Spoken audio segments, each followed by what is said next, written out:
At the beginning of 2022, Rare hosted a live stream showing off the roadmap for that year and a brief overview of what was coming to the game imminently. As the year went on, delays hit the team in summer 2022 and caused Season 7 to be delayed. This caused a knock-on effect that we see in the content schedule today. Seasons are 4+ months long, we get no adventures, and seasons have been launching with less content. Regardless of Rare's future content plans, I think we can all agree we need to hit a bit of a reset button. Between super long seasons, lack of earnable rewards and bugs, I am certainly in a rut with this game. So what can we do? Well, I reckon we can get back on track, with a steady flow of content coming out for the game, without unnecessary burnout. Here's what I would see as the best year for Sea of Thieves ever.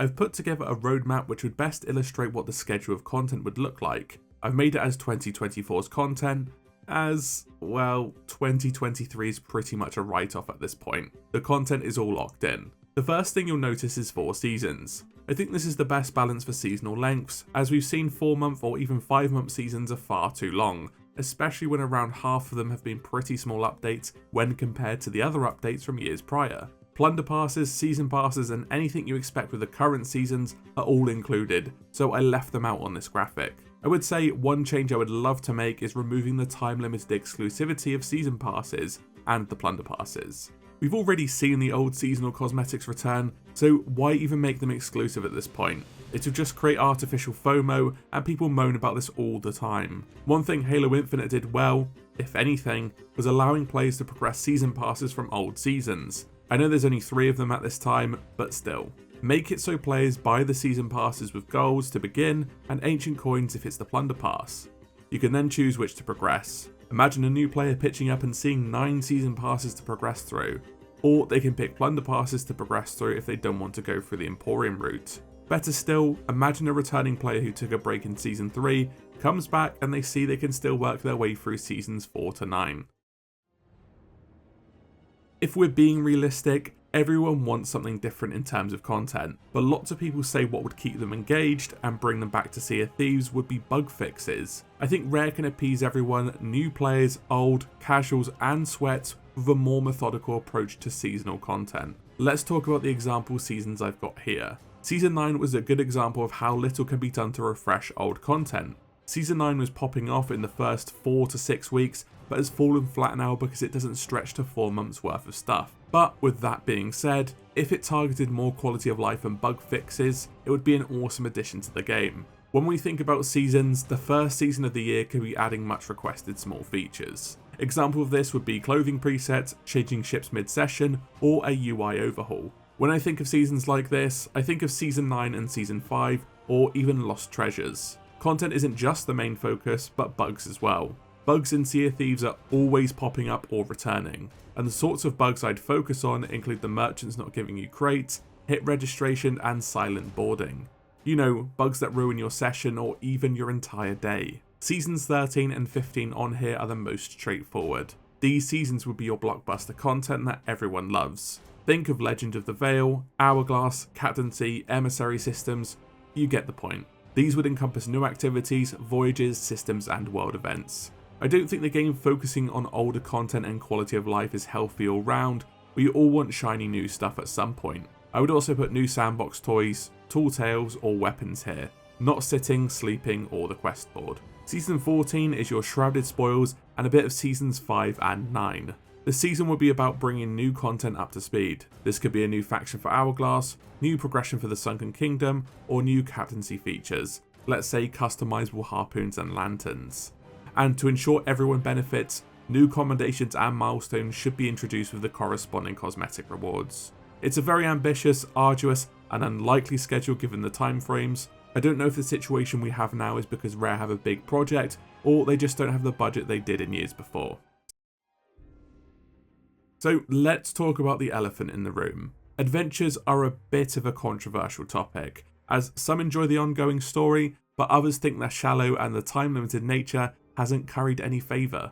I think Rare was very ambitious in hoping to release a new adventure every month, and we got around 11 in 11 months from February 2022 to January 2023. Now, the last we've heard of adventures is that we have to wait a bit longer for Adventure 12. In this case, it's coming up to 5 months between then and now, and we have no real word on what's happening. I would like to keep adventures but reduce them to 2 per season to give the devs some more breathing room. They've ranged from really great to really shallow. There's less pressure to just drop one each month, and 6-week gaps would eventually accumulate more time to improve them. I would also get rid of the time limited nature of them. Looking back on the story, anyone joining now or returning has no way to experience any of the plot points from previous adventures. Finishing a pirate's life and going into a new adventure, let's say adventure 12, for anyone is going to be so confusing. Besides, the season can be supplemented with other content, not just adventures.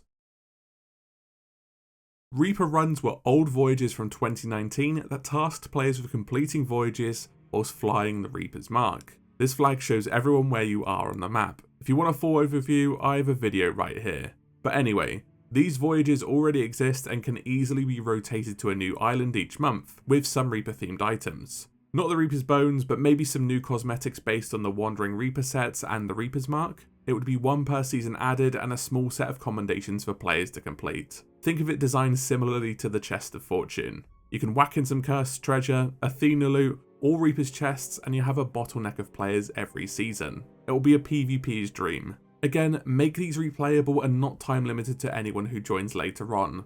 Reaper runs would be excellent seasonal content to bridge the gap between seasons and give adventures more time to cook. Get players to complete 10 of them, sell loot gained from them, and sink another ship whilst flying the Reaper's mark. You'll be onto a winner for much less effort than a complete adventure. It's no secret that the Emporium is full steam ahead every single month and the earnable cosmetics have taken a hit. I don't really know why this is. Allegedly it's a resource thing, but it's probably more tied with pigeonholing and directing players to the Emporium to get cosmetics. Because if you earn too much stuff, you're not going to want to buy anything. We don't really get all that much outside of the occasional shop update and the season pass, with the Emporium getting monthly emotes, pets, ships, costumes and more. I have no problem with that, but we seriously need a better balance for the gold shops. These last 3 months have been costumes partially cut up, with the remaining pieces being deemed too much effort to port over. This wouldn't be an issue either if the seasonal cosmetics or season passes were beefed up, but this is stung even more recently as we haven't got any gameplay stuff in the monthly updates. It's just a few bug fixes and cash shop stuff. The Emporium is very clearly the reasons we still get seasons, well, when they actually do release them. But I don't think it's balanced to have less content come out, delayed adventures, delayed seasons, but the Emporium has never missed an update. A better balance needs to be struck between the two, otherwise players will be de-incentivized to buy stuff if nothing can be earned. It does feel sometimes that the cosmetic team is just working on Emporium stuff all the time. As for the community days, they're brilliant and should absolutely stay. There's no need to further extrapolate on this point.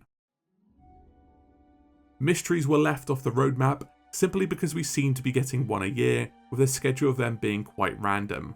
I reckon they're best left off the roadmap, and 1 per year is fine, even more so when we consider they last around 4 months. I'm still waiting for the conclusion of this one before I can judge it fully, but it's currently much better than the previous one. Anyway, I do think the roadmap is quite ambitious and I have no idea of Rare's resources behind the scenes.